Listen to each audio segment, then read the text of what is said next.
also, I was wondering when this interrogation was at Gitmo, when did the Chinese authorities come in? That's a separate question. The resolution itself also acknowledges the loss of life by Han Chinese. We deplore violence. We deplore violence and the loss of life, whether it be among the Uyghur community or among the Han Chinese. There is an innocent loss of life that's simply unacceptable. And that's what we're doing. We're asking the Chinese government to respect human rights and to eliminate violence as an option, as people wish to express their opinion.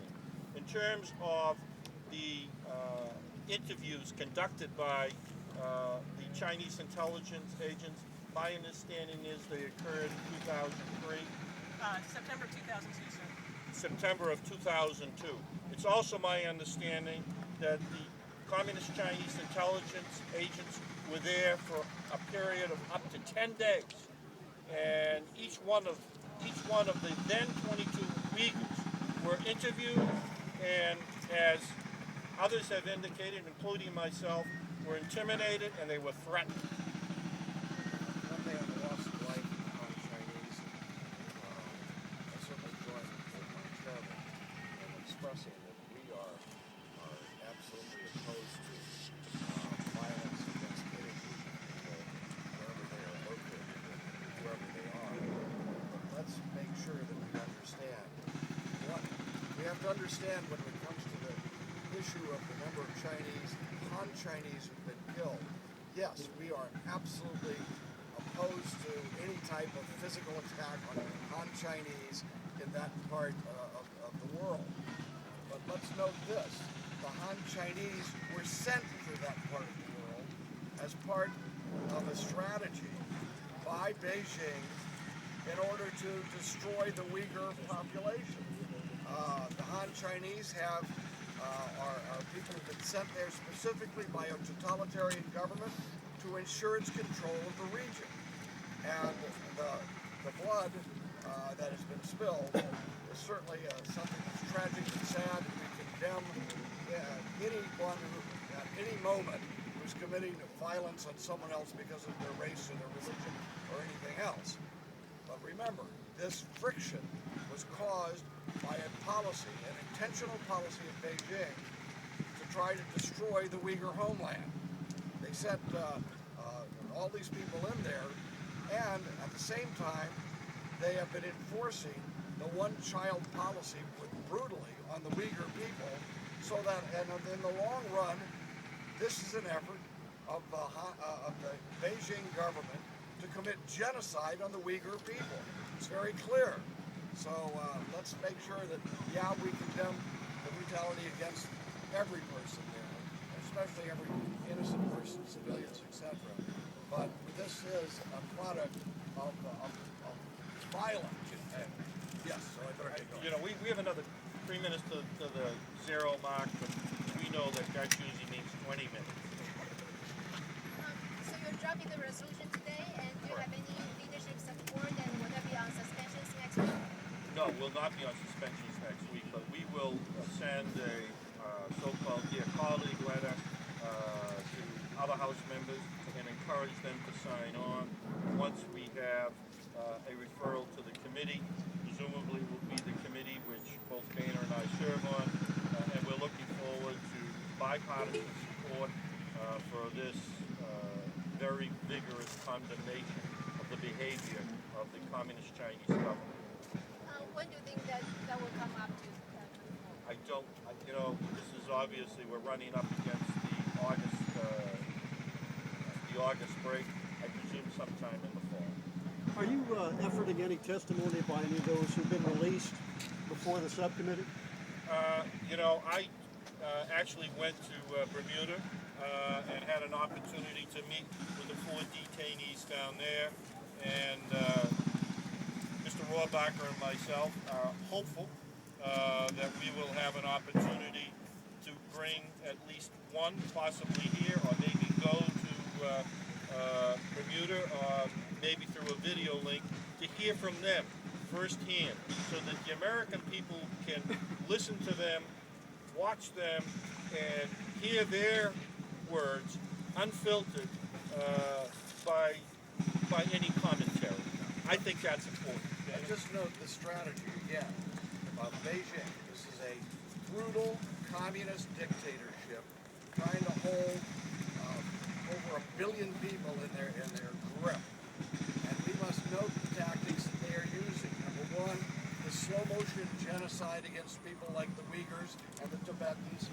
But also right here in our country, they are trying their best to affect news coverage and policy in our country towards Beijing.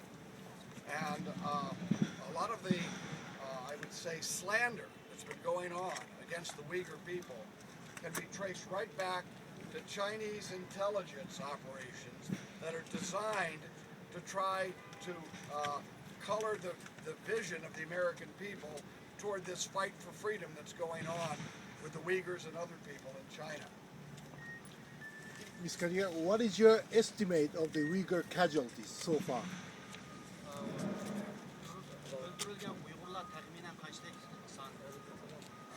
You got mics, please?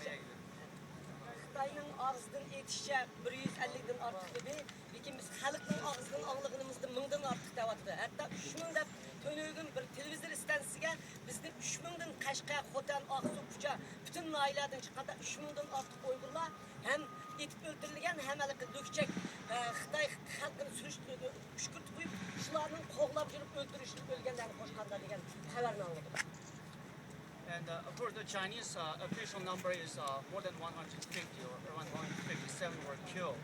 But according to the unconfirmed reports we get from the Uyghurs on the ground from different cities, now the number is up to more than 1,000. Some claim even up to 3,000. This is not just the killings of the Uyghurs on Sunday's protest. This is including the mob killings in different cities like in Kashgar, in Khotan, in Aksu, all included. Any other question? Do we know how many are in prison? Do we know how many Uyghurs are in prison? Our information is that there are thousands that have been detained. 1500dan ortiq dedi. Sonidan bugun bildirsiniz qabul. Meningcha hozirgi tutgan Uyg'urning soni 5000dan oshib ketdi. Tunugim biz bir televizor stansiyasida o'tganda bir bola, men hozir eng oxirgi uchini beraman, biz 5000dan ortiq odamni tutib bo'ldi. Uning ko'p qismi yordar. Mening hozir ishimni chekyapti. Balki mening oxirgi javobim men o'lishim mumkin dedi. The Chinese government states more than 1,500 people have been arrested. And our estimate is it's up to 5,000. Because during an TV interview yesterday, the TV station was able to get a phone call from one Uyghur who said, Chinese security forces are knocking on the door, he may be arrested and he's willing to die, but he wants to get the information out. He said most Uyghur males are all rounded up for one reason or another in the city of Urumqi, and so the number is very, very high. Mrs. Kadir, how do you answer the accusations of the Chinese government that you stand behind what's going on right now?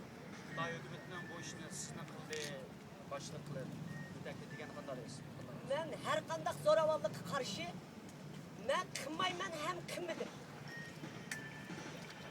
I'm against all violence. I have not done this, and I will not do such a thing. I think that statement by the Chinese government reveals more about the Chinese government than anything about Mrs. Kadir. I mean, that is just offensive, it's repugnant, and we're calling today on the Chinese government to desist from slandering this woman who, as I said earlier, has been nominated for a Nobel Peace Prize on 3 separate occasions. I think what it demonstrates is the desperation of this particular regime in terms of dealing with what clearly is becoming a public relations disaster. I know that Dana and I are very proud to stand with this woman and with those Uyghurs that are fighting for their freedom. We don't believe that these people here should be describing who are terrorists. One last note, this whole issue is going to be causing a lot of people, and should be causing people in this country, a lot of soul searching. We have established a relationship